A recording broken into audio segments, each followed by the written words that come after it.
प्रतिहन्ताणम् नमो सिद्धाणं नमो आयर्यणं नमो वचायाणं नमो लोये सर्वसाम् मोक्षमार्गस्य नेतारं वेतारं कर्मभूभृतां ज्ञातारं विश्वतत्त्वानां वन्दे तद्गुणलब्धये वन्दे तद्गुणलब्धये वन्दे तद्गुणलब्धये।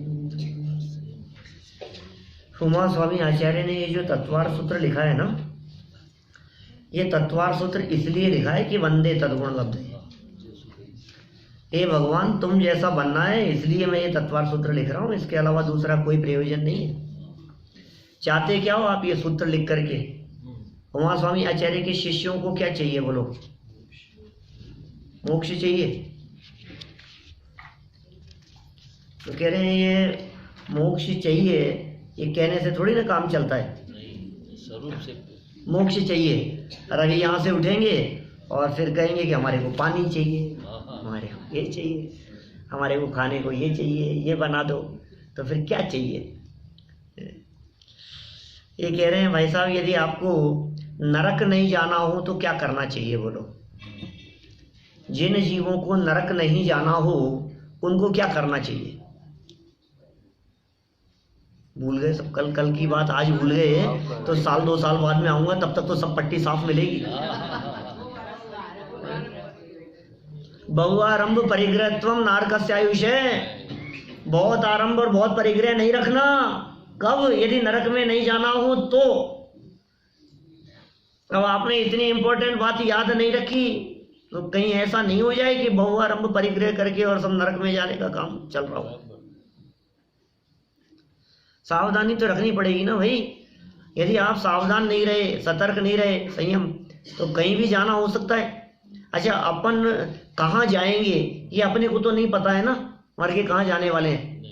लाइफ तो किसी भी व्यक्ति की कभी भी पूरी हो सकती है, होती है। दुनिया में देखते हैं अपन, किसी की भी लाइफ कहीं भी पूरी हो जाती है। अब वो मर के कहाँ जाएगा, इसका बेस क्या है? मर के कहाँ जाएगा, इसका क्या बेस है? अरे ये नंबर 1 इधर,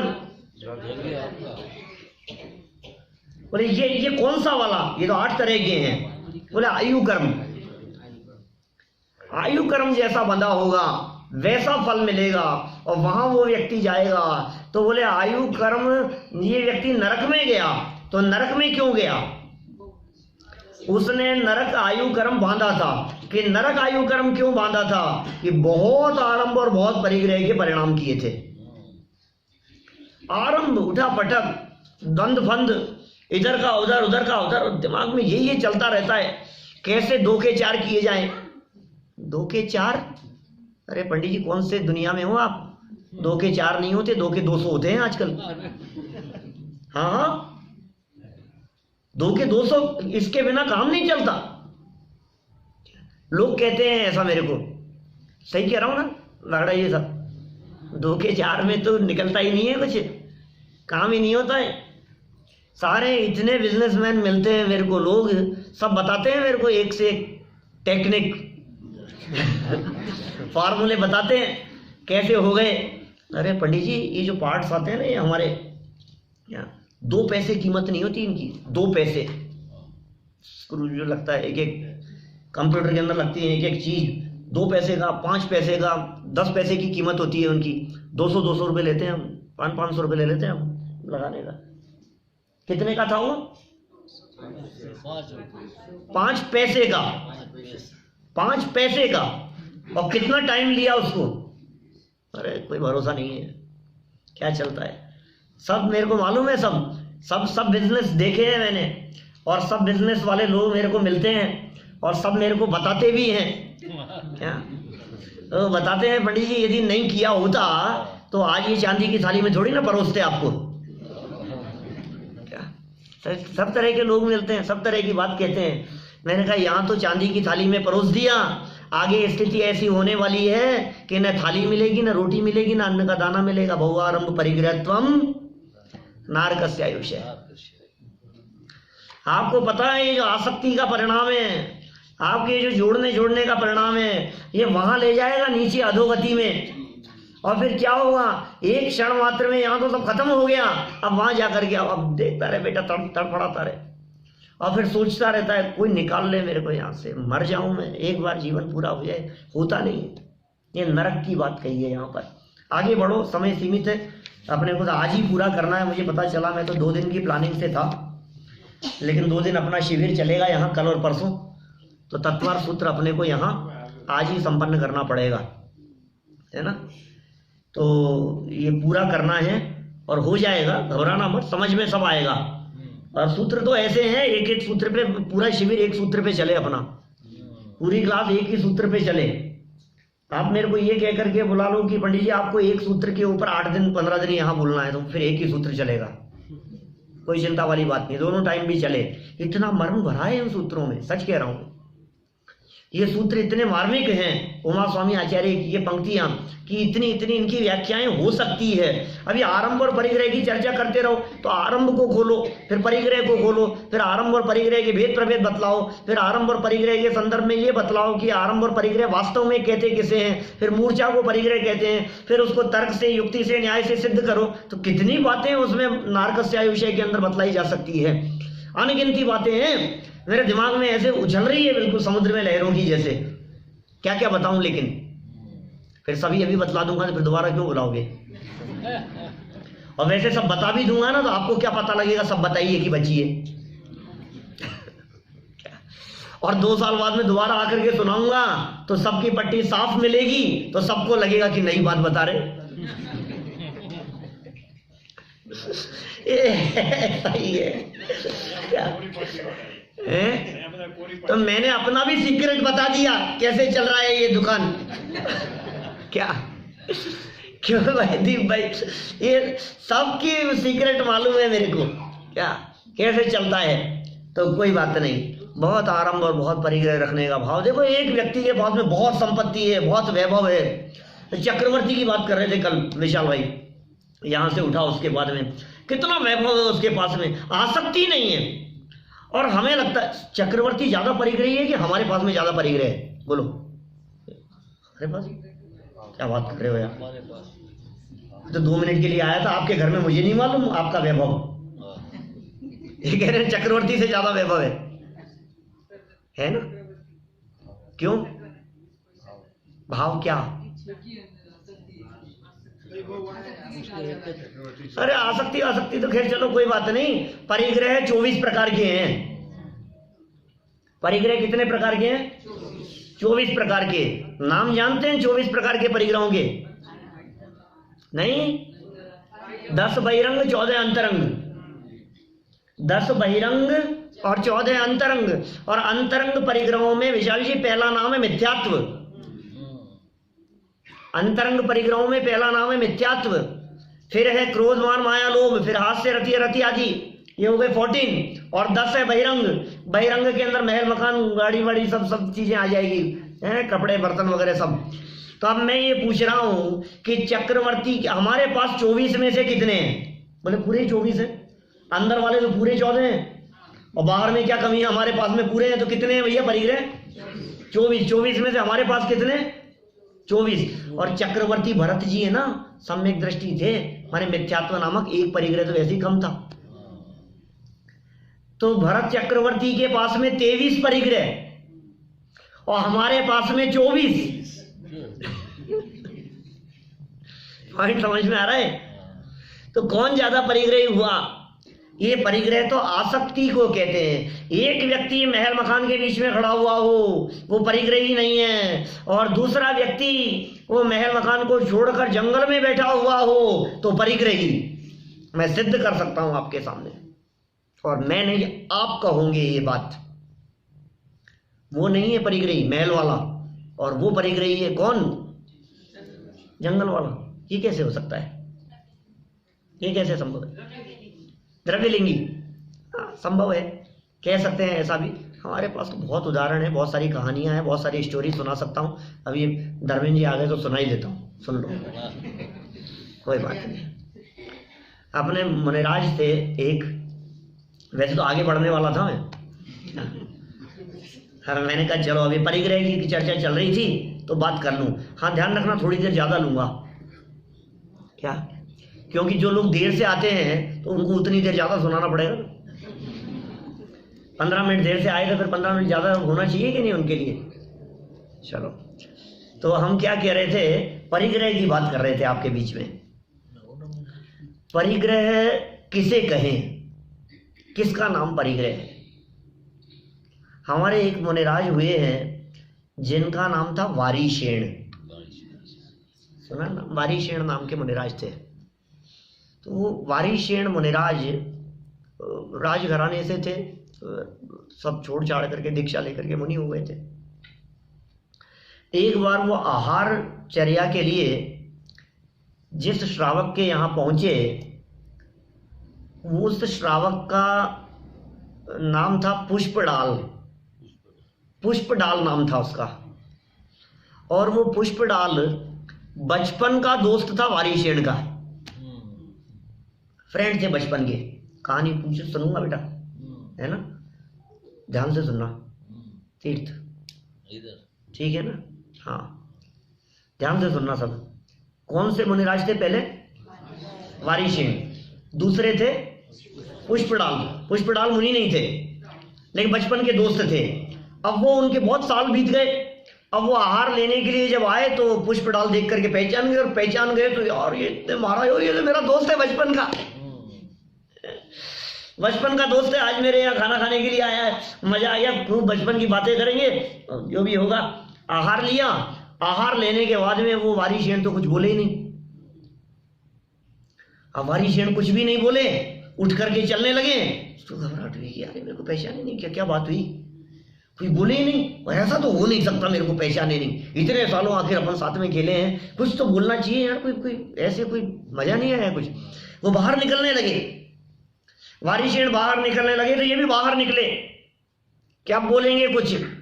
थोड़ा और आगे बढ़े तो ऐसा लगा कि शायद पीछे मुड़ करके हाय हेलो ओके बाय कुछ तो करके जाएंगे यार, ऐसे कैसे, उसको फील हुआ। तो वो थोड़े से और आगे बढ़े। मुनिराज तो उनको क्या लेना देना, मुनिराज को, वारीशेण मुनिराज को कोई विकल्प नहीं था, आगे बढ़ गए। थोड़ा और आगे बढ़े तो ये साथ साथ में हो लिया कि क्या करूं, मेरे को समझ में नहीं आ रहा है। जैसे घर से 25-50 कदम आगे बढ़े होंगे कि वारीशेण मुनिराज ने कहा कि क्या बात है, साथ ही चलने का विचार है? अब क्या लगेगा, अब कैसी फीलिंग आएगी बताओ किशोर भाई? अब तो ऐसा लग रहा है जैसे हाँ चलेंगे ना साथ में चलेंगे, अरे जंगल तक साथ में, बोले क्या मेरे ही साथ में रहना है क्या? अब ये कुछ बोल नहीं पाए, साथ में पहुंच गए जंगल, कपड़े उतर गए, दीक्षा हो गई सब। किसकी? पुष्पडाल की। साथ में ही हो गए वहां। एक दिन हो गया, 2 दिन हो गए, याद आ रही है पत्नी की, क्या वो बेचारी इंतजार कर रही होगी, मैं तो कह के भी नहीं आया, क्या वो तो भोजन भी नहीं किया, कम से कम कह करके तो आ जाता मैं जा रहा हूं।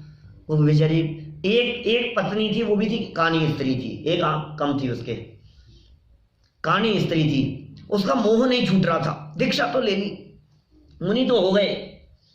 अब मैं आपसे पूछ रहा हूं कि ये जंगल में है, ये मुनिराज, क्या नाम है इनका? पुष्पडाल, और वो पहले वाले क्या नाम थे? वारीशेण। अच्छा, वारीशेण मुनिराज ने सोचा कि अब तो महीने 15 दिन निकल गए यार, उसको तो घर ही घर याद आ रहा है। भाव तो समझ में आते हैं ना, हाव भाव समझ में आते हैं। बोले यार एक पत्नी को छोड़ करके आ रहा है, उसका मुंह नहीं छूटा इससे। पुष्प वारीशेण मुनिराज ने अपनी मां के पास संदेशा भेजा, 32 पत्नियां थी इनकी दीक्षा के पहले। बोले 32 जितनी रानियां हैं ना, सबको कहना सज धज करके तैयार होकर के रहे, हम राजमहल आ रहे हैं। संदेश भिजवाया वारीशेण ने। और पुष्पडाल और वालीशेन दोनों गए। माँ भी सोचने लग गई मेरा बेटा रागी हो गया क्या, दीक्षा लेकर के गया था दोबारा राजमहल में आने की बात कह रहा है, रानियों को सज धज के खड़े रहने की बात कह रहा है, समझ में नहीं आई कुछ बात, लेकिन क्या करूं डायरेक्ट पूछ भी नहीं सकती हूं मैं। तो 2 आसन लगाए, एक तो गोल्ड का सिंहासन लगाया और एक लकड़ी का आसन लगा दिया। यदि रागी हो गया होगा तो आके बैठेगा, और यदि रागी नहीं हुआ होगा तो लकड़ी के पाटे पर आकर के बैठेगा, है ना। तो रागी तो हुए ही नहीं थे, तो लकड़ी के आसन पर आकर के दोनों मुनिराज बैठे। बोले बुलाओ सभी पत्नियों को। पत्नी आई एक से एक सुंदर अप्सराओं जैसी।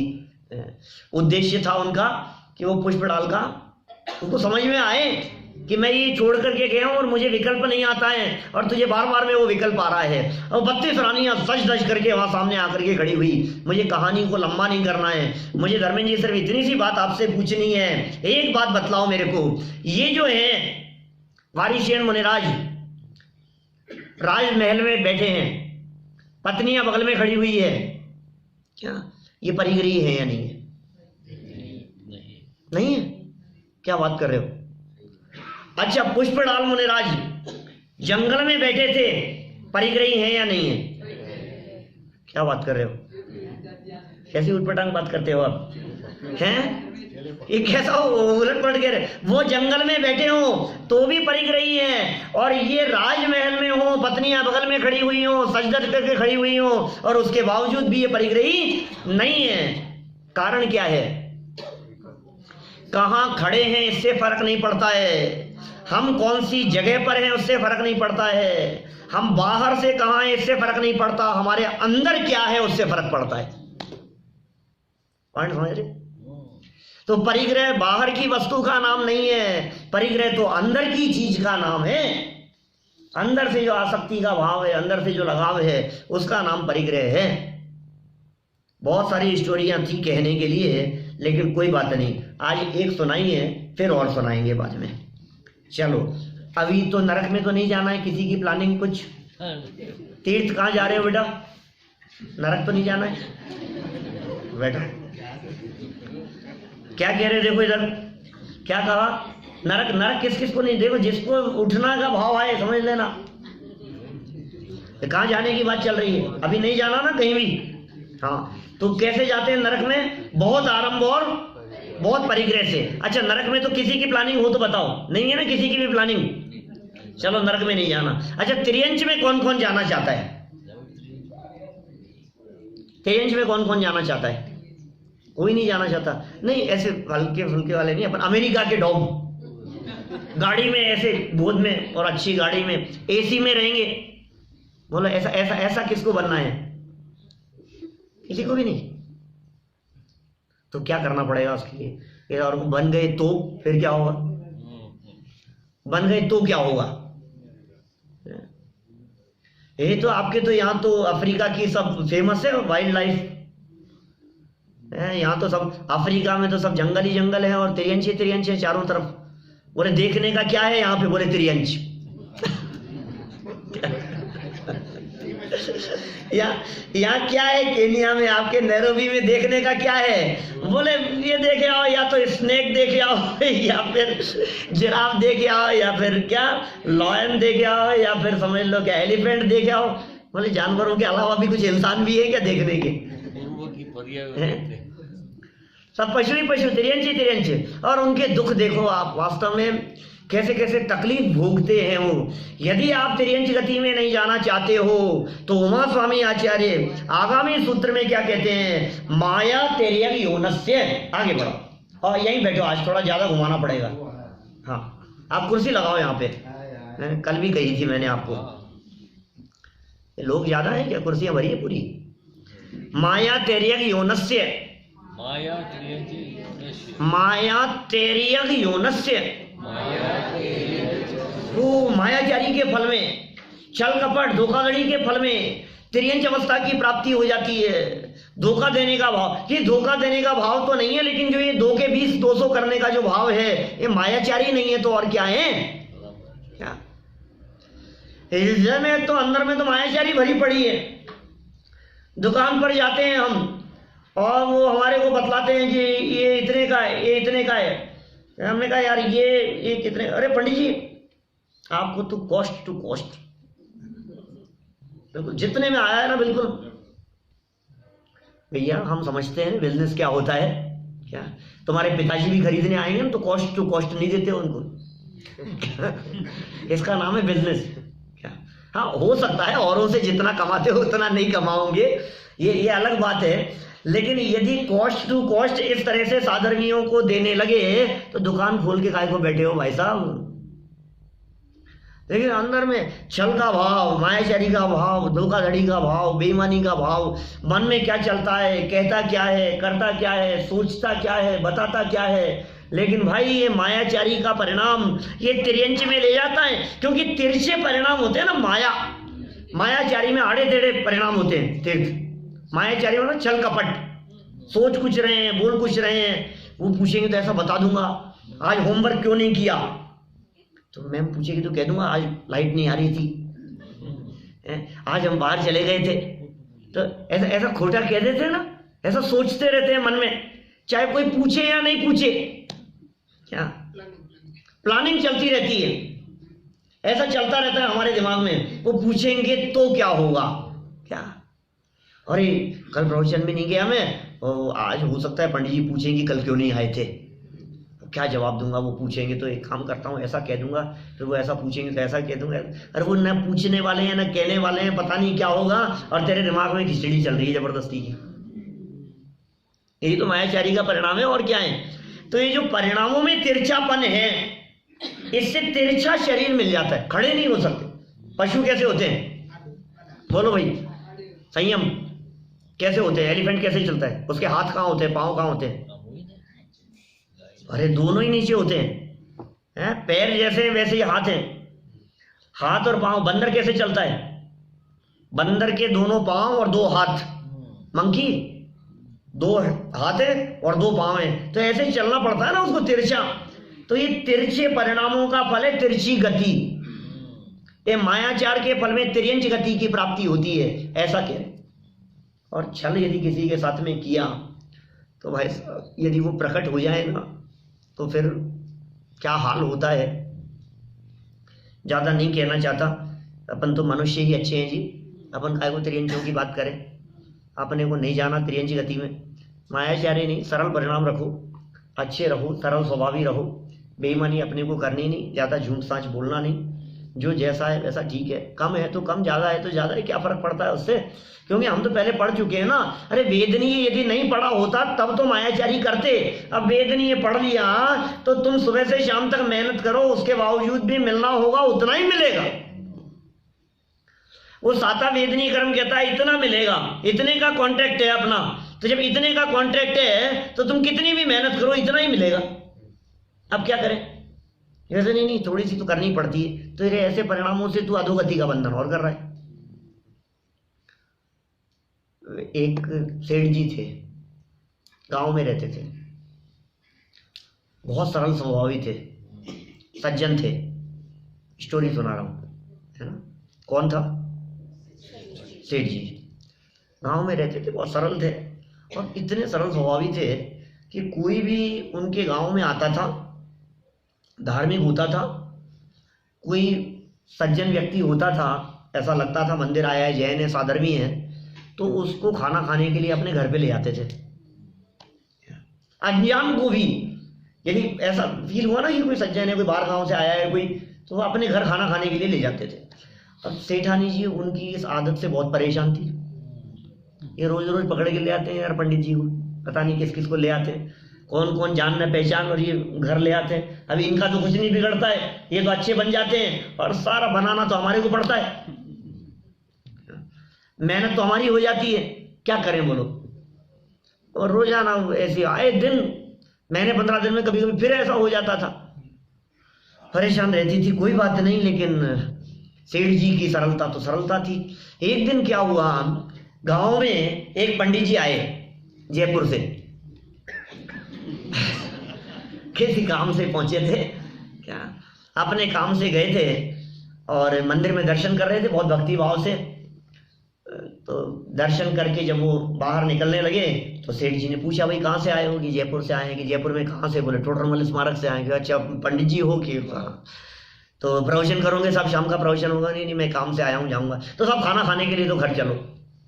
तो पंडित जी ने मना किया कि नहीं नहीं, मैं अपने काम से आया हूँ और मैं है साथ में मैं निकल जाऊँगा। नहीं नहीं पंडित जी, आप आए हो, हमारे गाँव में आए हो, यहाँ आए हो, तो बिना खाना खाए तो आपको नहीं जाने देंगे, खाना तो आपको खाना ही पड़ेगा। अब बहुत आग्रह किया तो पंडित जी को लगा यार अरे सेठ जी इतना कह रहे हैं, चल चलते हैं। फिर क्या हुआ होगा प्रफुल्ल भाई? अब वो घर पहुंचे, सेठ जी पंडित जी को लेकर के घर पहुंचे और सेठानी जी के माथे पर तो 3 साल पड़ गए। ये फिर ले आए। अब क्या करें? आज तो हरगिज खाना नहीं खिलाऊंगी, अब क्या करूं मैं? लेकिन क्या कुछ समझ में नहीं आ रहा है, कुछ क्या करना क्या चाहिए मेरे को, क्या करूं? बोले इनके सामने तो कुछ कह नहीं सकती, बोल नहीं सकती क्या?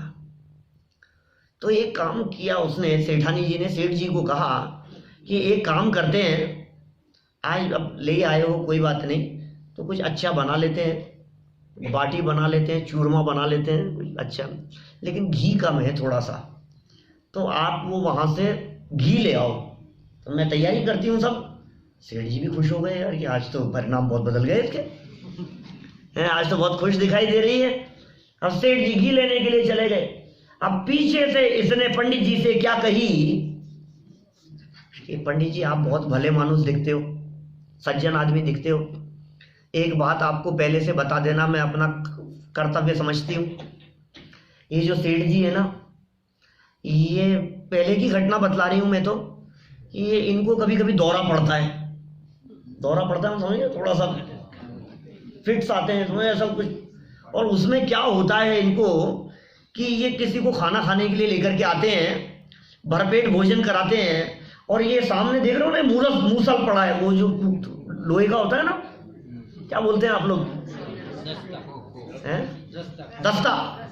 क्या बोले अच्छे से भोजन कराते हैं, फिर इनको दौरा पड़ता है, खूब धुनाई करते हैं इससे। अब वो घबरा गए पंडित जी, बोले नहीं, लेकिन कभी कभी होता है ऐसा, तो भाई आप सज्जन दिख रहे हो, आपकी जबरदस्ती खाने के चक्कर में आपकी धुनाई हो जाए, पिटाई हो जाए, मैं इसलिए मैंने पहले से आपको बता देना उचित समझा कि नहीं नहीं मैं चलता हूँ, खाना तो खा के नहीं नहीं मैं तो चलता हूँ, मेरे को तो। पंडित जी तो उठ करके, यार ये खाना खाना महंगा पड़ जाए, अभी हाथ पांव टूट जाए, ये क्या कह रही है वो बेचारे। अब पीछे से सेठ जी आए कि कहाँ गए पंडित जी? क्या बोली वो, क्या कहती? कि चले गए वो तो। कि नहीं नहीं कहाँ चले गए, क्या हुआ? वो तो खाने के लिए तैयार हो गए थे, मैं घी ले आया हूँ, तैयारी हो गई होगी, क्या कैसे चले गए? कि मैं ये इससे दस्ते से काम कर रही थी, ओके, कि मेरे को चाहिए काम का, मतलब थोड़ा जरूरत है, मांगने लगे, अभी मेरे पियर से आया हुआ कैसे दे देती उनको? तो पागल है, इतनी सी चीज के लिए मना कर दिया उनको, ला मुझे दे मैं दे करके आता हूं। फिर क्या हुआ होगा? वो सेठ जी वो दस्ता लेकर के जा रहे थे कि कहाँ है, उनको तलाशते हुए आगे बढ़े, तो वो उन्होंने देखा पंडित जी को, और पीछे से आवाज लगाई कि पंडित जी। क्या पंडित जी? पंडित जी ने मुड़ करके पीछे देखा, और पीछे देखा तो क्या दिखाई दिया कि सेठ जी और हाथ में, अरे यार, और तो याद आ गई, सेठानी कह रही थी लेकिन हमेशा तो भोजन कराने के बाद इनको दौरा पड़ता था, आज ये पहले ही। क्या? और तो दौड़ने लगे भैया, अपन तो पीछे छुड़ा करके भागे। उनको और दौड़ते हुए देख करके सेठ जी ने और सोचा कि चक्कर क्या है, तो सेठ जी ने थोड़ा तेजी से आवाज लगा करके कहा कि अरे नाराज मत हो, ले जाओ। क्या इतनी सी चीज के लिए क्या नाराज होते हो, ले जाओ। तो पंडित जी ने सोचा जरूर कुछ ना कुछ बात है यार, ये पिटाई करने के लिए तो नहीं आ रहे हैं, कोई तो बात होगी। वो रुक गए, फिर बात क्लियर हो गई। क्या? तो फिर पंडित जी की धुनाई हुई कि नहीं हुई?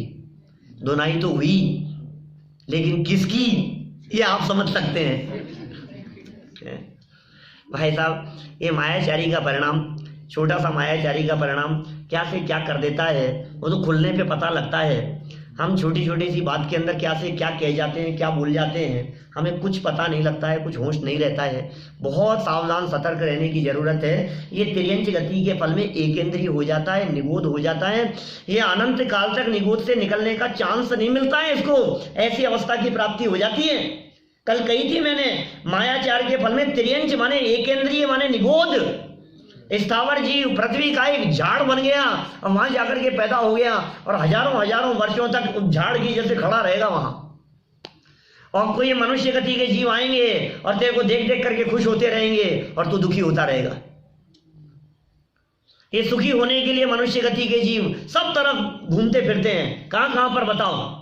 पानी, पेड़, पहाड़, बस यही तो है सुख सुख के लिए। जाएगा या तो चले जाओ आपके ये जंगलों में घूमने के लिए, या फिर चले जाओ समुद्र किनारे, नदी किनारे, पानी के पास, या फिर चले जाओ हिल स्टेशन, पहाड़ों पर। पानी, पेड़ और पहाड़, ये कौन है तीनों? एकेंद्रीय। वो एकेंद्रीय है और तू तो खड़ा रहेगा, तकलीफ भोगता रहेगा और ये तेरे को आ करके देखते रहेंगे। कोई पेड़ काटेगा, कोई क्या करेगा, कोई पत्थर तोड़ेगा, कैसी हालत होती रहेगी और हजारों वर्षों तक काल बीतेगा वहां। तो इसलिए भैया मायाचार नहीं करना। तो फिर क्या करें भाई, कुछ तो बताओ। ये तो तिर्यंच के आश्रम के कारण बतलाए आपने। ये मनुष्यों में आने का भी कुछ हेतु है क्या?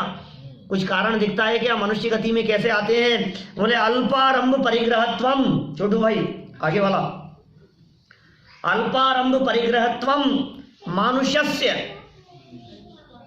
बोलेंगे क्या आप लोग? नहीं बोलना, नहीं मत बोलो, कोई बात नहीं, मत बोलो नहीं, मैं बुरा नहीं मानूंगा, मैं समझ गया आप लोगों को। अल्पारंभ परिग्रहत्वम मानुष्यस्य। मना किया तो सब बोलते हैं। अल्प आरंभ और अल्प परिग्रह रखने का भाव मनुष्य से, ये मनुष्य आयु के आश्रम का कारण है। आरंभ और परिग्रह की अल्पता, भाव बहुत है। और इतना ही नहीं, आरंभ और परिग्रह की अल्पता नहीं, परिग्रह और आरंभ को कम रखने का भाव, ये तो मनुष्य आयु के आश्रम का कारण है ही। इसके आगे क्या कहते हैं देखो, और आगे वाला, स्वभाव मार्दवम च, स्वभाव मार्दवम च, स्वभाव मार्दवम च, स्वभाव की सरलता, स्वभाव की सरलता। क्या ये छोटू भाई की जगह और कोई बैठे हो ना यार? बस क्या अभी फिर बदलना पड़ेगा, फिर अपने 30 सेकंड खराब होंगे। स्वभाव मार्दवम च हो गया ना, ये स्वभाव की सरलता। ये किसका कारण है? स्वभाव की सरलता, मनुष्य आयु का। गोइंग रहो, सरल रहो, सरल स्वभावी होए ताकि घर बहु संपदा। ध्यानत राय जी ने पूजन में कही है, सरल होना चाहिए, बहुत सहज रहना चाहिए, मंद कषाय रूप परिणाम होने चाहिए, तीव्र कषाय रूप परिणाम नहीं होवे, सदाचार रूप परिणाम होवे, दूसरों के प्रति हेल्प करने की भावना होवे, करुणा भाव हृदय में हो। तो ऐसे परिणामों से ये मनुष्य आयु कर्म बनता है। पूर्व जन्म में कभी ऐसा हुआ होगा कि परिणाम बहुत सरल होंगे, जिसकी वजह से आज हम इस मनुष्य पर्याय में आकर के खड़े हो गए हैं। कहने को तो बहुत कुछ है, लेकिन कहा कि साहब और जितनी आयु है, समस्त आयु कर्मों के आश्रम का कारण क्या है? तो ये आगे वाला बताते हैं, निशील व्रतत्वम च सर्वेषाम, निशील व्रतत्वम च सर्वेषाम। निशील, निशील, निशील माने शील और अने व्रत, तो व्रत और शील का अभाव, नी मतलब रहित, शील और व्रत। व्रत माने हैं अहिंसा, सत्य, अचौर्य आदि, ये 5 व्रत हैं। और शील कहते हैं 7 व्रतों को। तो बोले नहीं, इनसे रहित होना। जो व्यक्ति शीलवान नहीं है, जो व्यक्ति अहिंसा, सत्य, अचौर्य आदि का पालन नहीं करता है, वो सब कुल मिलाकर के चारों गतियों में रुलता है। ये सर्वेशाम, निशील व्रतत्वम च सर्वेशाम, वो निशील व्रतत्वम च सर्वेशाम। सर्वेशाम का मतलब सभी आयु, मतलब कुल मिलाकर के चतुर्गति में इन तरह के परिणामों से तुम यदि असंयमी हो, तुम्हें यदि संयम का भाव नहीं है, तो चारों गतियों में परिभ्रमण ये जीव करता रहता है। ये बात कही। फिर कहा कि साहब आपने देवायु क्यों छोड़ दिया? देवायु के आश्रम के कारण क्या है? तो 20 नंबर में कहते हैं सराग संयम, संयमा संयम, अकाम निर्जरा, बाल तपांसी देवस्य। सराग संयम, संयमा संयम, अकाम निर्जरा, बाल तपांसी देवस्य। बाल तपांसी देवस्य। देवस्य का मतलब है देवायु के, देवगति में जाने के कारण क्या है? तो इन्होंने कहा सराग संयम। पहला कारण क्या बतलाया? सराग संयम माने राग सहित संयम हो, राग हो, संयम हो वो, या फिर संयमा संयम, संयमा संयम, संयम हो कुछ असंयम हो, ऐसा जो परिणाम होगा। थोड़ा बहुत व्रताधिक लेने का परिणाम हुआ, कुछ व्रताधिक ले लिए कुछ नहीं लिए, ऐसा जो परिणाम हुआ संयमा संयम। फिर कहा अकाम निर्जरा। अकाम निर्जरा, अकाम निर्जरा क्या होता है? पढ़िए आपने अकाम निर्जरा। पुण्य परिणाम है, मंद रूप परिणाम है। निर्जरा का भाव तो नहीं था, त्याग का भाव तो नहीं था और त्याग हो गया, उसका नाम है अकाम निर्जरा। जैसे देखो सुबह बिना कुछ खाए पिए हम निकल गए किसी काम से, बहुत जल्दीबाजी में निकल गए, दोपहर में मीटिंग और काम में इतना व्यस्त रहे कि खाने की फुर्सत ही नहीं मिली। क्या अब शाम को तो खाना ही है, भूख तो बहुत लग रही है।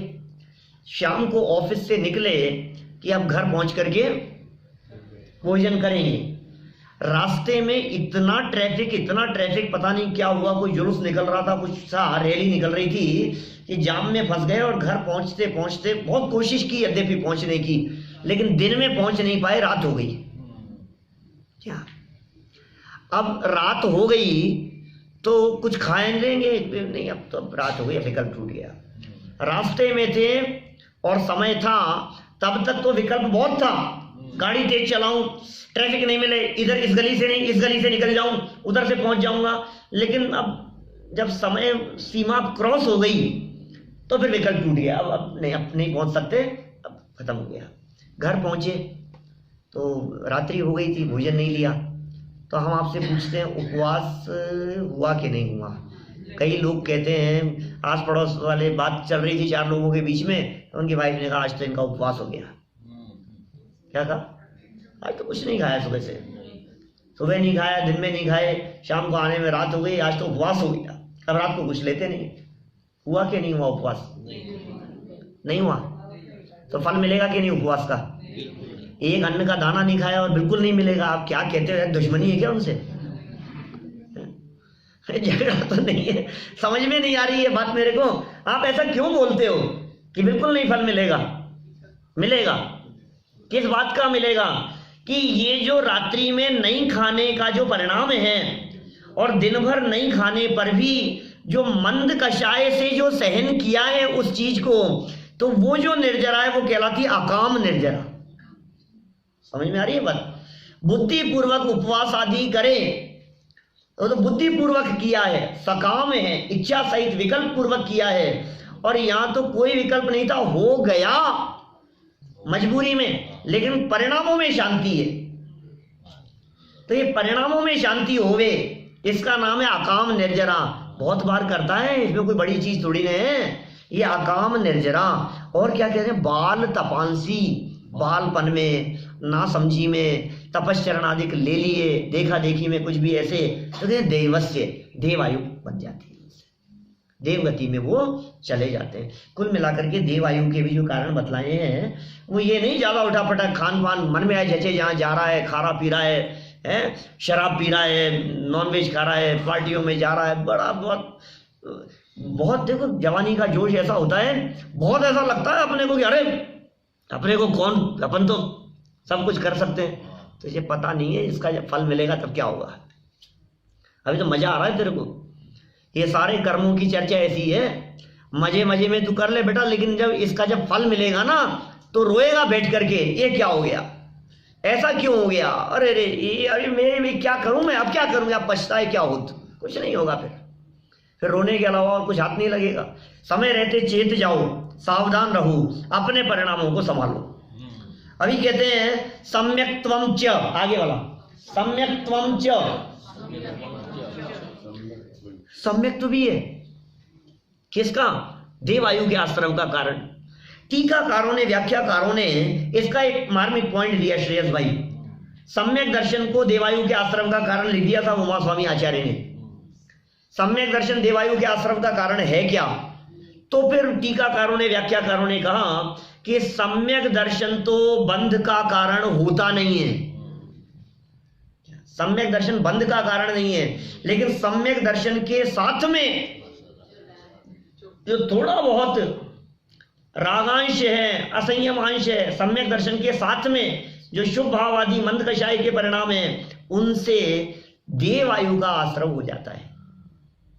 साहब अलग से क्यों लिखा, उसी सूत्र में और जोड़ देते कि नहीं, सम्यक दर्शन के साथ वाले परिणाम वैमानिक देवों के आयु का आश्रय का कारण है। पीछे जितनी बातें कही है वो भवनत्रिकों के आश्रय का कारण कही है। पीछे 20 नंबर के सूत्र में जो देवस्य कहा था, ये 3 तरह के भवनवासी व्यंतर ज्योतिषिकों के आश्रमों का कारण कही थी, और यहाँ सम्यक्त्वम च में जो बात कही गई है, ये वैमानिक देवों के आयु के आश्रम का कारण, ये कहने के लिए अलग से सूत्र दिया है। इस तरह से ये चारों प्रकार के गतियों के जो आश्रम के कारण है, या आयु नाम कर्म है, आयु नाम का कर्म है एक, आयु नामक कर्म, उस कर्म के आश्रम के कारणों के लिए इतने सारे सूत्र दे दिए। अभी बहुत सारे कर्म बचे हैं अपने, क्या निर्जरा करनी है अपने को, कर्म जाने नहीं तो छूटेंगे कैसे। अभी कौन सा कर्म है आगे, अशुभ नाम कर्म। नाम कर्म धर्मेंद्र जी, एक कर्म है जिसका नाम है नाम। कर्म का नाम क्या है, नाम। इस कर्म का नाम क्या है भैया, नाम कर्म। नाम कर्म, ये नाम कर्म क्या होता है, ये नाम कर्म क्या करता है, बोले सारे बहुत बड़ा काम करता है। इस नाम कर्म की प्रकृतियां 93 है। गति, जाति, शरीर, अंगोपांग, निर्माण, बंधन, संघात, संस्थान, स्पर्श, गंध, वर्णानुपूर्व, गुरु, लघु, घात, परघात, तपोश्वास, विहायो गति है। प्रत्येक शरीर त्रस्त, सुभग, सुस्वर, सूक्ष्म, पर्याप्ति, स्थिरादेय, यश, कीर्ति, तीर्थकरत्वम च, क्षेत्राणि तीर्थकरत्वम च। तो ये कितने सारी 93 प्रकृतियां बतलाइए उमा स्वामी आचार्य ने। आगे 8वें अध्याय में है चर्चा। 93 कर्म प्रकृतियां नाम कर्म की काम क्या कर रही है, शरीर की व्यवस्थाएं सारी संभाल रखी है। मैंने एक दिन कही थी पहले, सबकी शक्ल एक जैसी नहीं है और सबकी अकल एक जैसी नहीं है। हम सब जितने लोग बैठे हैं, शक्ल और अकल और कारण भी बताए थे। तो शक्ल एक जैसी नहीं होने का कारण है नाम कर्म, और अकल एक जैसी नहीं होने का कारण ज्ञानावरणी कर्म।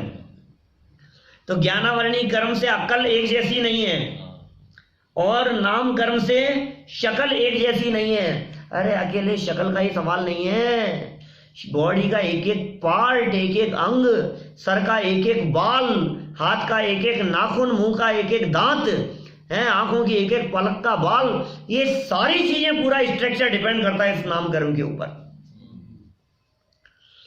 आपके घुटने कैसे होंगे, आपकी आंखें कैसी होगी, कब कैसी होगी, कब बिगड़ेगी, कब तक दिखेगा, कितने समय दिखेगा, कब आंखों के ऊपर मोतियाबिंद बनना चालू हो जाएगा, ये सारा डिपार्टमेंट नाम कर्म के पास में है।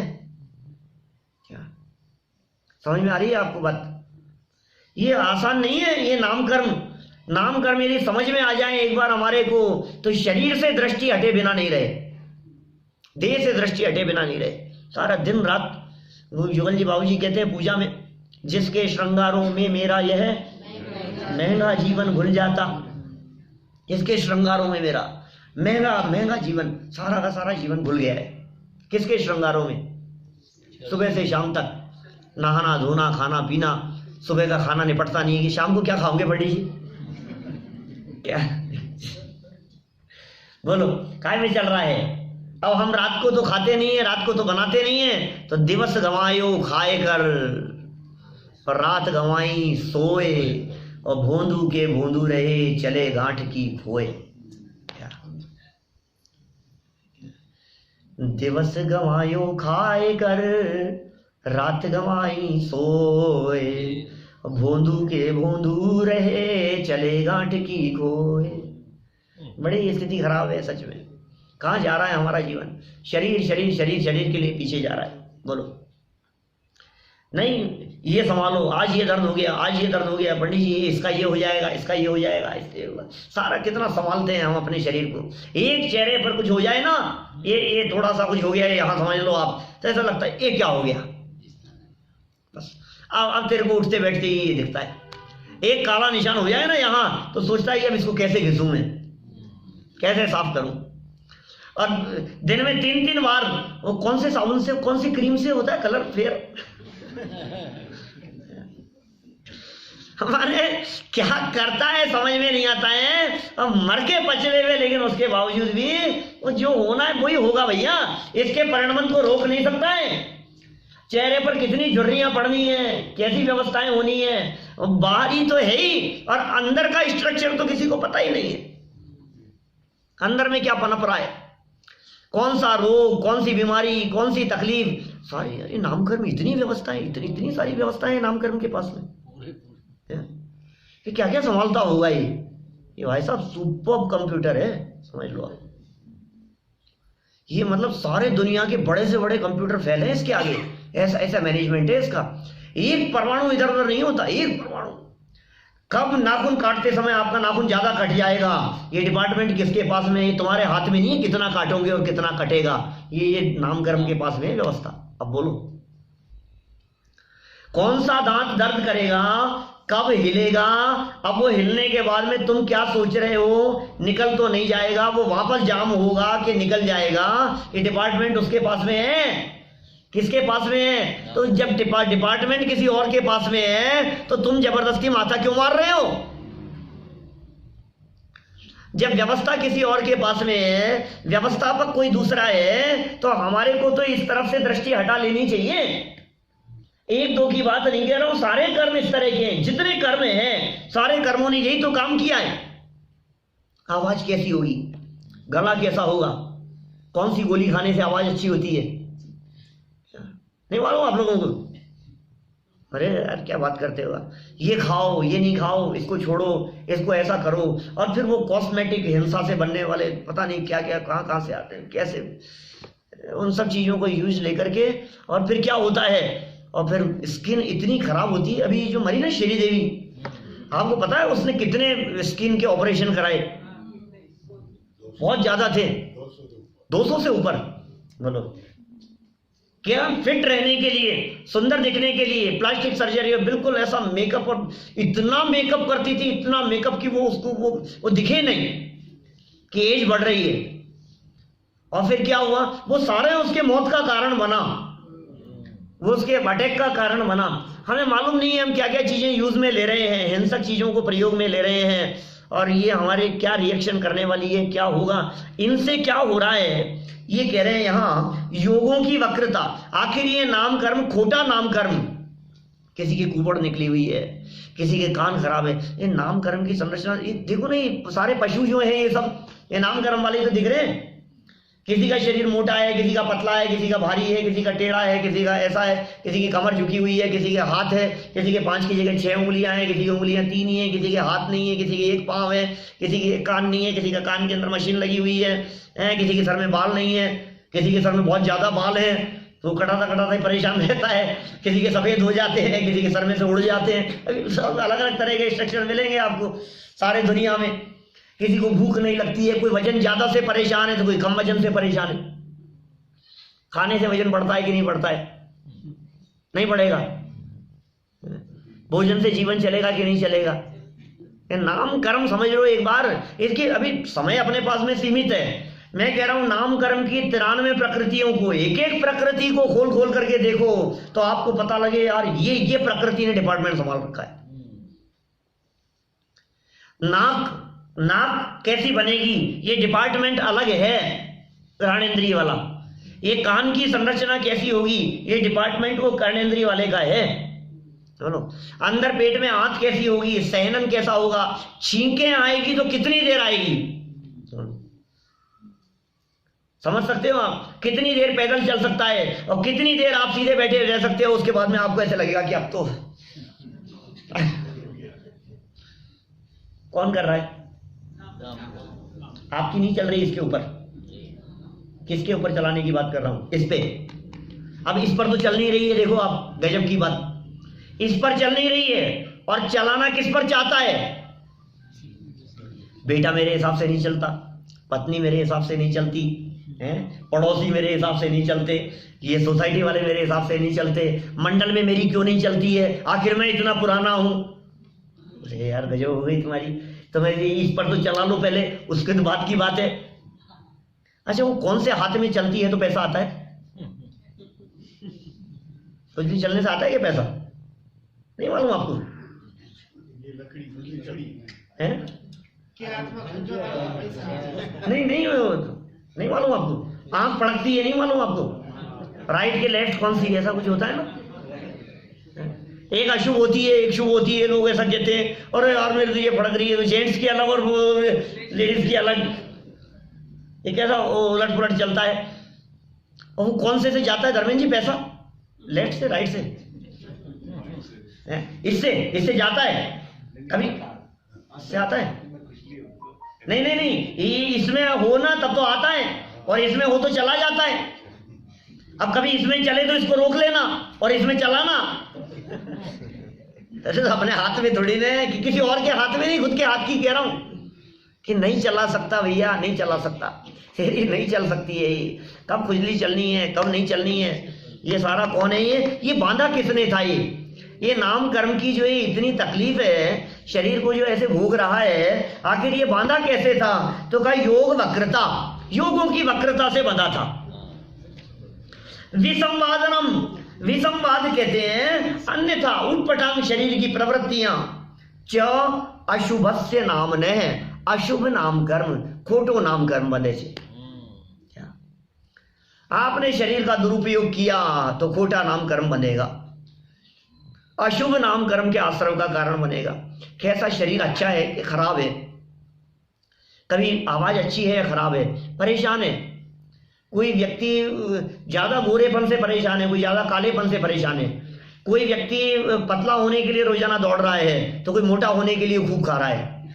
वो मोटा नहीं हो पा रहा है, इसका वजन कम नहीं हो पा रहा है, अब क्या करें? किसी मोटे व्यक्ति को देखता है, यार थोड़ा सा मेरे को दे दो ना, वो भी कहता है यार ले ले मेरे से थोड़ा सा। लेकिन क्या करें, कौन किसको देवे और कौन किससे लेवे भाई, ये सब नाम कर्म का खेल है।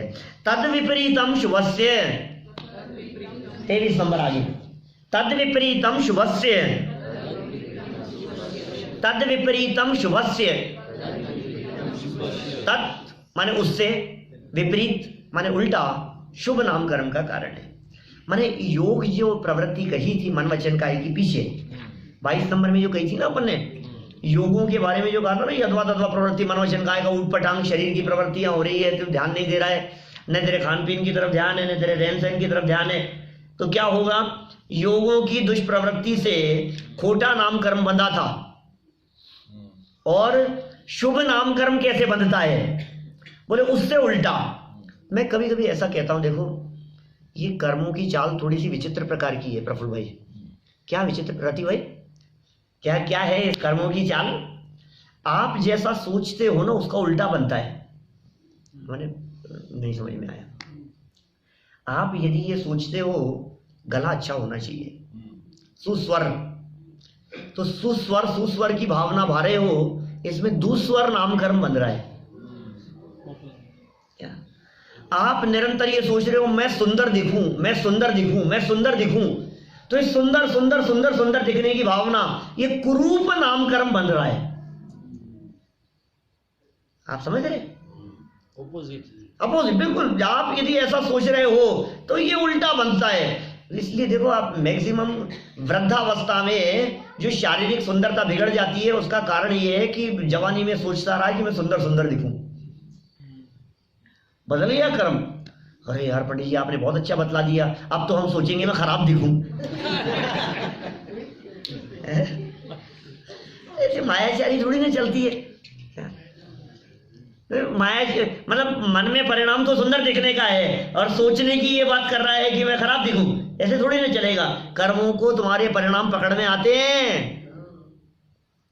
खुद के परिणामों को खुद भले ही नहीं पकड़ पाओ, लेकिन कर्म सब पकड़ रहे हैं।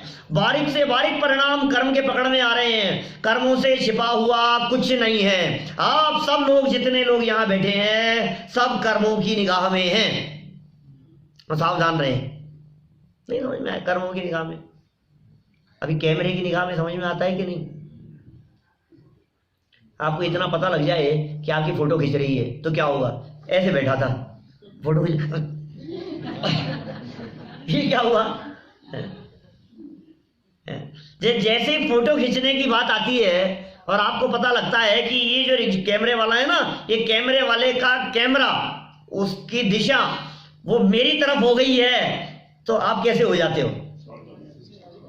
सावधान हो जाता है। अब फोटो खींचने वाली है। हम कह रहे हैं भैया, आप कर्म रूपी कैमरे की निगाह में हैं। कर्मों के द्वारा डेली नहीं, हर समय आपकी पिक्चर बन रही है और रिकॉर्ड हो रही है। कहां पे? वो डुप्लीकेट कॉपी, कार्बन कॉपी वो तैयार हो रही है। सावधान रहो। जिस व्यक्ति ने ये सोच लिया कि ये रिकॉर्डिंग हो रही है, वो व्यक्ति सावधान हुए बिना नहीं रहेगा। ये कर्मों की रिकॉर्डिंग से बचें, सावधान रहें। नाम कर्म की एक और विशिष्ट प्रकृति, जिसे उमा स्वामी आचार्य ने अलग से देने की भावना व्यक्त की और अलग से कह दिया, 24 नंबर, जिसे तीर्थंकर नाम कर्म प्रकृति कहा। क्या ये प्रकृति कैसी प्रकृति है? थोड़ा फास्ट ले रहा हूं, कठिन तो नहीं लग रहा है ना? क्या कभी कहोगे ना मेरे से फिर कभी कि आप ये जो लास्ट वाले सूत्र है ना, इन सूत्रों पर अलग से 12-15 दिन के लिए बुलाओगे ना, तो फिर वो फिर इन्हीं सूत्रों पर फिर ऐसी अलग नई बातें निकल के आएगी। और ऐसा नहीं, एक ही सूत्र के ऊपर एक बार बोल दिया तो दोबारा बोलो तो नई बात बोलने में आती है, क्योंकि रहस्य बहुत है उसमें, छिपी हुई बातें बहुत है। ये जो एक सूत्र है ना, ये 24 नंबर का सूत्र, ये 24 नंबर का सूत्र पर हम 20-20 दिन प्रवचन करते हैं। इस एक सूत्र पर ये है 16 कारण भावनाएं। अपने जो 10 लक्षण पर्व आते हैं, वो 10 लक्षण पर्व के ऊपर व्याख्यान लास्ट के 10 दिन, और उसके पहले भादवे में बाकी जो 20 दिन हैं, उन 20 दिनों में 16 कारण के ऊपर प्रवचन हमने किए बहुत बार। इस एक सूत्र के ऊपर दर्शन विशुद्धि क्या है, विनय संपन्नता क्या है, शील व्रतेश्वर अतिचार, अभीक्षण ज्ञानोपयोग, संवेग, शक्तितः त्याग, शक्तितः तप, साधु समाधि, वैयावृत्य करण, अरहत भक्ति, आचार्य भक्ति, बहुश्रुत भक्ति, प्रवचन भक्ति, आवश्यका परिहाणी, मार्ग प्रभावना, प्रवचन वत्सलत्व इति तीर्थकरत्वस्य। ये तीर्थंकर कर्म के आश्रम के कारण है। इनसे तीर्थंकर कर्म प्रकृति बनती है। अब ये तो खोलने का तो समय नहीं है इनको। क्या ये तो पैक रखना पड़ेगा अपने को यहाँ, इन 16 कारण भावनाओं को। इतना समझ लो आप, इन सारी भावनाओं में दर्शन विशुद्धि मेन है, नंबर फर्स्ट। दर्शन विशुद्धि है सम्यक दर्शन, निर्मल सम्यक दर्शन। इसका मतलब सम्यक दर्शन के बिना तो तीर्थंकर कर्म प्रकृति बंधती नहीं है। तो सारे सम्यक दृष्टियों को बंध जाती होगी क्या? कि नहीं। सम्यक दर्शन के बाद जिनके इस तरह के परिणाम हो, उज्जवल परिणाम, ये क्राइटेरिया बतलाया है। सहज ही भाव इस तरह के हो, सब जीवों का कल्याण करने की भावना हो, सबका भला हो, सब जीव इस बात को सुने, सब जीव इस बात को समझें, सारे जीवों में जिन्हें परमात्मा जैसे दिखते हो, भगवान बनने की पात्रता दिखाई देती हो, सब जीवों के प्रति करुणा का भाव हो, दया का भाव हो, इस वीतरागी जैन शासन के इस अमृत को जन जन समझे, बच्चा बच्चा समझे, ऐसा जो भाव आता है, उनसे ऐसी तीर्थंकर कर्म प्रकृति बनती है कि वे जब तीर्थंकर बनते हैं तो 13वें गुणस्थान में समूह शरण की रचना होकर सर्वांग से ऐसी वाणी निकलती है कि जगत के सब जीव जो पात्र जीव हैं, भली होनहार जिनकी है, उनको वो सारी बातें सुनाई देती है, समझ में आता है। ये पात्रता ऐसे डेवलप होती है। ये है तीर्थंकर कर्म प्रकृति, है ना। माने विनय का भाव है, शील का भाव है, व्रत लेने का, अभीक्ष्ण ज्ञानोपयोग, निरंतर ज्ञानोपयोग की भावना है, ऐसी बहुत सारी बातें हैं। चलो आगे चलते हैं अपन। मैंने एक बार तो ये यहाँ भी, वहाँ था ना न्यू जर्सी में 10 लक्षण था, तो मोना वालों के आग्रह पर ये 10 लक्षण में 10 दिन वो कॉन्फ्रेंस पर ये सूत्र लिया था मैंने। बात होगी 2014 में न्यू जर्सी में था मेरा 10 लक्षण, तब की बात है। वो उन लोगों के पास में रिकॉर्डिंग में मिल जाएगी, आप लोग चाहेंगे तो। चलो आगे चले। 25 नंबर। अब क्या बच गया है? अरे तो पूरा ही नहीं हो रहा है। गोत्र कर्म बहुत खतरनाक है। खतरनाक है, बोलो पढ़ूं कि नहीं पढ़ूं? खतरनाक है बात, रिस्की है थोड़ा सा, अपने को सावधान रहने के लिए बात है। क्या कह रहे हैं? परात्म निंदा प्रशंसे सद्गुणोच्छादनो भावने च नीचैर गोत्रस्य। क्या गजब बात कह रही है भाई। परात्म निंदा प्रशंसे, ये तू क्या चाहता है बता? यार मेरी प्रशंसा हो तो अच्छा लगता है ना। प्रवचन में पंडित जी तो ऐसा प्रैक्टिकल सही कह रहा हूँ। एक बार एक 10 लक्षण की बात बता रहा हूँ, कहीं गया था प्रवचन करने के लिए, तो 15-20 साल पुरानी बात है। आज भी उस व्यक्ति का चेहरा मेरी आंखों के सामने घूमता है। कई बार बतलाता हूँ मैं। वो सज्जन मेरे से बोले, उनके घर खाना खाने के लिए गया, तो बोले पंडित जी एक काम करना ना, मैं थोड़ा जैसे 5 मिनट देर से आऊँ ना, तो जब पीछे आऊँ तो आप मेरे को नाम लेके आगे बुला लेना।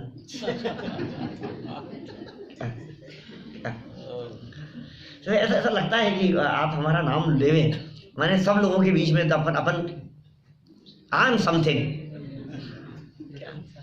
ऐसा लगता है मैं भी कुछ हूँ, मेरी प्रशंसा हो।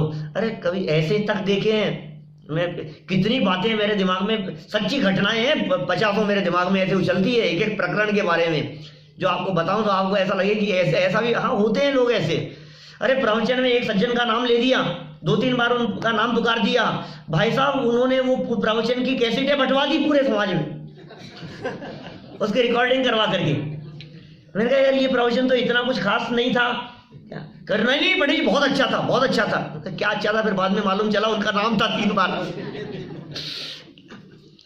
ये क्या चाहता है व्यक्ति, इसका भाव किधर दौड़ता है? ये पर आत्म निंदा प्रशंसा, क्या सूत्र है? पर और आत्म। पर मतलब पराये व्यक्ति, और आत्म मतलब सेल्फ। पर आत्म, अब कह रहे हैं निंदा और प्रशंसा। पर आत्म निंदा और प्रशंसा, पर की तो निंदा और अपनी प्रशंसा। दूसरे की निंदा, दूसरे की तो बुराइयां दिखती है क्या, और वही काम यदि खुद करें तो कोई दिक्कत नहीं। पता नहीं कैसी स्थिति है। जैसे झूठ की बात समझ लो, कोई दूसरा व्यक्ति झूठ बोले तो हमें कितना गुस्सा आता है, बर्दाश्त नहीं होता, और हम खुद झूठ बोले तब, खुद बोले तो अच्छा लगता है और दूसरा बोले तो अच्छा नहीं लगता है। पर आत्मनिंदा प्रशंसा सद्गुणोच्छादनो भावने च नीचैर गोत्रस्य, और क्या जो सामने वाले में गुण हो प्रकट, उनको प्रकट नहीं करे क्या, और अपने में जो अवगुण हो उन अवगुणों को प्रकट नहीं करे, और अपने में जो थोड़ी बहुत 2-4 कुछ विशेषताएं हो उनका बड़ा चढ़ा करके बखान करे, और दूसरे की कमियां हो तो उन कमियों को उजाड़ करके निकाल करके बात करे। तो नीच गोत्र में जाएगा। क्या कर रहा है ये? नीच गोत्र में जाने के कारण है, जाना है नीच गोत्र में, नीच कुल में जाकर के पैदा होना है क्या? ऐसा यदि नहीं चाहते हो तो सावधान रहो। तो क्या करें कि तद विपर्ययो, आगे तद विपर्ययो 26 नंबर सूत्र, नीचैर वृत्त्यनुत्सेकौ 74। तद विपर्ययो, इसके विपरीत, उल्टा काम। देखो सारे जितने सूत्र हैं पूरा का पूरा 6ठा अध्याय लाइफ चेंजिंग है वास्तव में। इस 6ठे अध्याय को यदि कोई व्यक्ति बारीकी से समझ ले और यदि जीवन में उतारने की भावना भाए तो उसकी जीवन बदले बिना नहीं रहे। ऐसा ही पूरा 6ठा अध्याय। एक एक सूत्र इतने मार्मिक हैं। एक है तद विपर्ययो, तद उससे, पिछले जो सूत्र में कही थी उससे उल्टा, तद विपर्ययो नीचैर वृत्ति। क्या? नीचैर वृत्ति। नीचैर वृत्ति का मतलब नम्रता, झुक करके चलना, इसका नाम है नीचैर वृत्ति। झुक करके चलता है, विनम्रता का भाव है भैया, घमंड का भाव नहीं है। ज्यादा अपने अपने वो कहते हैं ना, मैं यार मैं पने का भाव नहीं, मैं ऐसा, मुझे तो ये चाहिए, मैं तो ऐसा चाहता हूं, मेरे को तो यही पसंद है, बस मेरे हिसाब से चलना पड़ेगा। ये जो मैं का जो भाव आता है ना, ये नीच गोत्र कर्म में शामिल किया है इसको।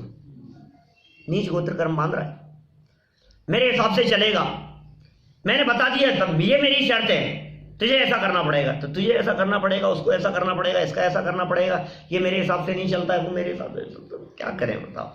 नीचे वृत्ति होनी चाहिए, ये कह रहे हैं विनम्र वृत्ति रखो, झुक करके चलो भाई साहब। जो अकड़ करके चलते हैं वे उखड़ जाते हैं, टूट जाते हैं, और जिनमें विनम्रता होती है वे कायम रहते हैं। सुना है आपने ऐसा?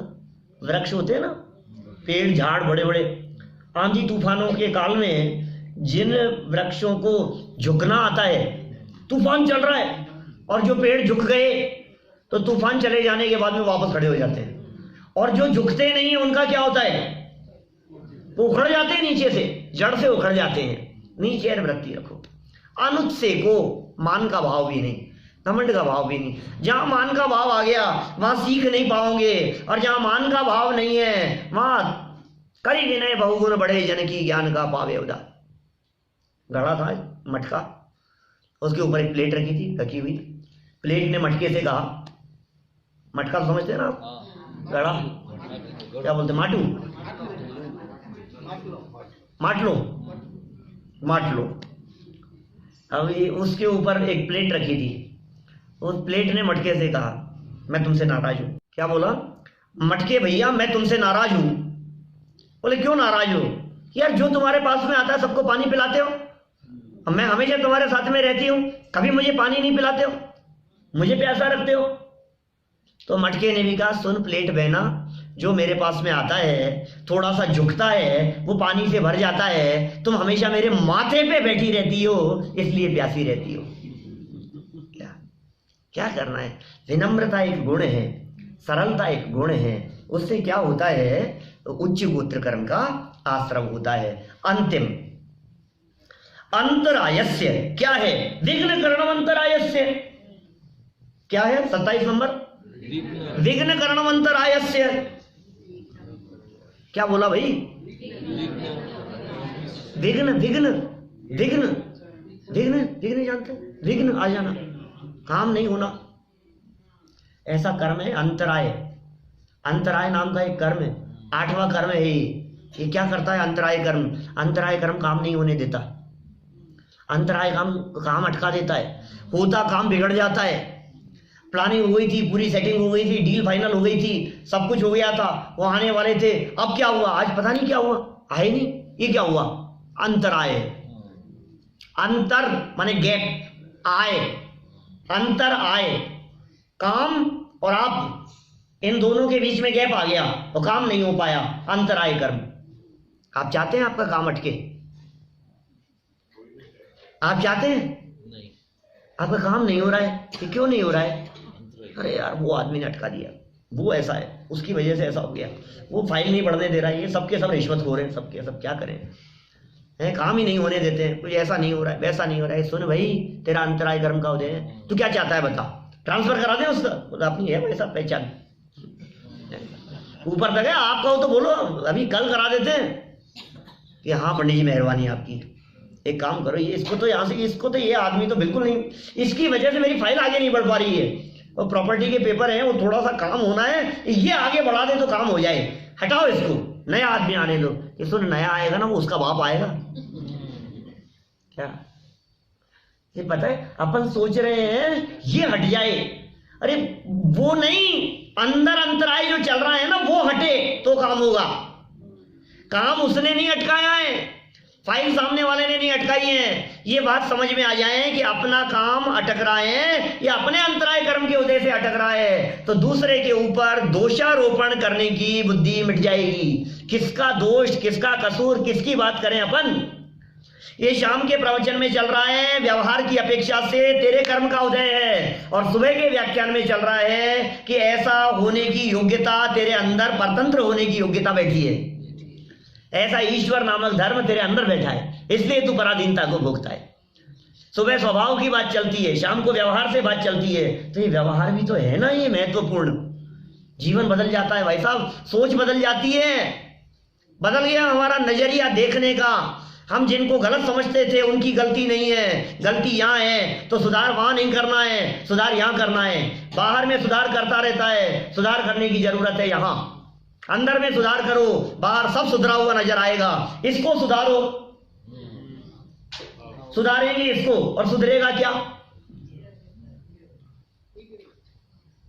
इसको सुधारोगे और ये दोनों सुधर जाएगा। यार क्या गजब है वास्तव में, है? क्या होता है ये? अंतराय मत डालो। अपने काम नहीं अटकने चाहते हो यदि आप, तो दूसरे के काम में टांग मत अड़ाओ। यही हुआ ना, आपने विघ्न किया तो आप पर विघ्न आया। आपने दूसरे के काम में बाधा उत्पन्न की, आपको बाधा पड़ी। आपने पढ़ने नहीं दिया, आपने सुनने नहीं दिया, आपने मंदिर आने नहीं दिया, आपने किसी भी काम में व्हाटएवर जो भी हो समझ लो आप, माने जिस काम में थोड़ा बहुत भी आपको ऐसा लगा कि ये इसका ये काम नहीं हुआ, आपके मन में भी ऐसा भाव आ गया, विघ्न कर्म अंतराय से, ये अंतराय कर्म मान लिया, तो अपना काम कैसे अटक रहा है? अपने अंतराय कर्म की वजह से। अब नहीं डालना दूसरे के कामों में विघ्न। इति तत्वार्थाधिगमे संपन्न हो गया नहीं, ये 6वां अध्याय यहाँ संपन्न हो गया। क्या सीखा अपन ने यहाँ 6 अध्यायों के माध्यम से? क्या सीखा?